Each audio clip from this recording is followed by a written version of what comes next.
Brought to you by Techno Camon 30 series.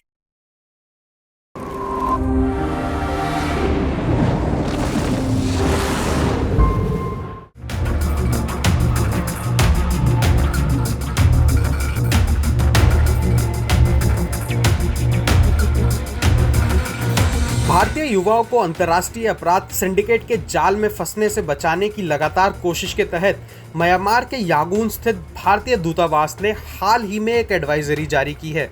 यह advisory खास तौर पर म्यांमार के थाईलैंड सीमा पर स्थित मायावडी क्षेत्र में भारतीयों को निशाना बनाने वाली फर्जी जॉब रैकेट के लगातार बने खतरे को उजागर करती है।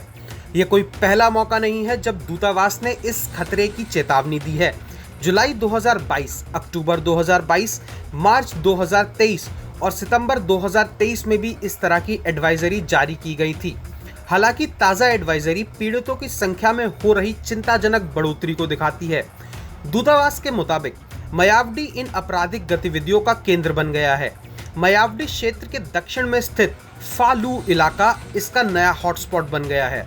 यहाँ सोशल मीडिया और दूसरे अनवेरिफाइड सोर्सेस के जरिए भारतीय नागरिक के साथ साथ मलेशिया और संयुक्त अरब अमीरात जैसे देशों के युवाओं को फंसाया जाता है। इसके बाद इन्हें थाईलैंड के रास्ते म्यांमार ले जाया जाता है। इन गिरोहों का काम करने का एक खास तरीका है। ये हाई सैलरी और आलीशान लाइफस्टाइल का लालच देकर फर्जी नौकरियों के ऑफर देते हैं। ये ऑफर अक्सर सोशल मीडिया प्लेटफॉर्म के जरिए फैलाए जाते हैं, जो विदेश में बेहतर करियर बनाने की युवाओं की आकांक्षाओं को टारगेट करते हैं। हालांकि हकीकत कहीं ज़्यादा खतरनाक होती है। कई बार पीड़ित खुद को जबरन मजदूरी, यहाँ तक कि मानव तस्करी के जाल में फंसा हुआ पाते हैं। दूतावास अनवेरिफाइड सोर्सेस से आने वाली किसी भी नौकरी ऑफर को स्वीकार करने के सख्त खिलाफ सलाह देता है।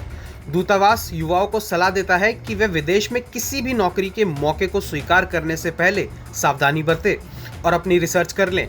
इसमें उस देश में स्थित भारतीय दूतावास के माध्यम से विदेशी कंपनियों की साख का पता करना और साथ ही साथ किसी भी भर्ती एजेंट के बैकग्राउंड की जांच करना शामिल है। एडवाइजरी नौकरी के प्रस्तावों के संबंध में म्यांमार से जुड़ी किसी भी जानकारी के लिए युगान स्थित भारतीय दूतावास से संपर्क करने पर जोर देती है। दूतावास को ईमेल या व्हाट्सएप, वाइबर, सिग्नल के माध्यम से संपर्क किया जाता है। इनका ईमेल conswangon@mea.gov.in और नंबर +9595419602 है। ये नई चेतावनी 2023 में किए गए सफल बचाव कार्यों के बाद आई है। विदेश मंत्रालय ने म्यांमार में फर्जी नौकरी योजनाओं में फंसाए गए लगभग 45 भारतीय नागरिकों की सुरक्षित वापसी की सूचना दी थी। दूतावास की लगातार जारी की जाने वाली एडवाइजरी और पिछले पीड़ितों के भयंकर अनुभव को साझा करना भारतीय युवाओं में जागरूकता बढ़ाने की लगातार एक पहल का हिस्सा है, ताकि वे किसी भी फर्जीवाड़े में फंसकर अपना पैसा, समय और इन सबसे कीमती अपनी जान को जोखिम में न डालें। ब्यूरो रिपोर्ट, भारत तक।